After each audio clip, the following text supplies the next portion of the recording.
Madrid ডার্বিতে লড়াইটা Mbappe ও আলভারেজের।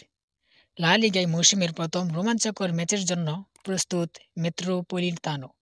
বাংলাদেশ সময় আজ রাত ৮টা ১৫ মিনিটে স্বাগতিক হয়ে এ মাঠে মৌসুমের প্রথম ডার্বিতে রিয়াল মাদ্রিদের মুখোমুখি হবে অ্যাটলেটিকো মাদ্রিদ। স্পেনের শীর্ষ লিগে যে লড়াইগুলো শিরোপা নির্ধারণে গুরুত্বপূর্ণ ভূমিকা রাখে, এই ম্যাচ তার মধ্যে অন্যতম। লিগে এবার দারুণ শুরু করেছে রিয়াল মাদ্রিদ। আগের ৬ ম্যাচের প্রতিটিতে জিতেছে তারা। অ্যাটলেটিকোর শুরুটা অবশ্য খুব একটা ভালো হয়নি। ৬ ম্যাচে ২ জয়, ৩ ড্র ও ১ হারে ৯ পয়েন্ট নিয়ে আছে তালিকার ৯ নম্বরে।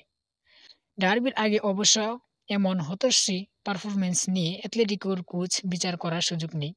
মাদ্রিদ ডার্বির মতো ম্যাচে আলাদাভাবে উজ্জীবিত থাকে দলটি। পাশাপাশি আজ নগর প্রতিদ্বন্দ্বী রিয়াল মাদ্রিদকে থামিয়ে নতুন করে ঘুরে দাঁড়াতে চাইবে দলটি। তবে রিয়ালকে হারাতে হলে নিজেদের সামর্থ্যের সেরাটুকুই দিতে হবে অ্যাটলেটিকোকে। রিয়াল অ্যাটলেটিকোর এই ম্যাচকে অনেকে কিলিয়ান এমবাপ্পে ও হুলিয়ান আলভারেজের লড়াই হিসেবে দেখছেন। চলতি মৌসুমের শুরু থেকেই দারুণ ছন্দে আছেন এমবাপ্পে। লা লিগায় এখন পর্যন্ত ৬ ম্যাচে ৭ গোল করেছেন ফরাসি তারকা। শুধু গোল করাতেই নয়, ম্যাচে দারুণভাবে প্রভাবও বিস্তার করেছেন এই ফরোয়ার্ড।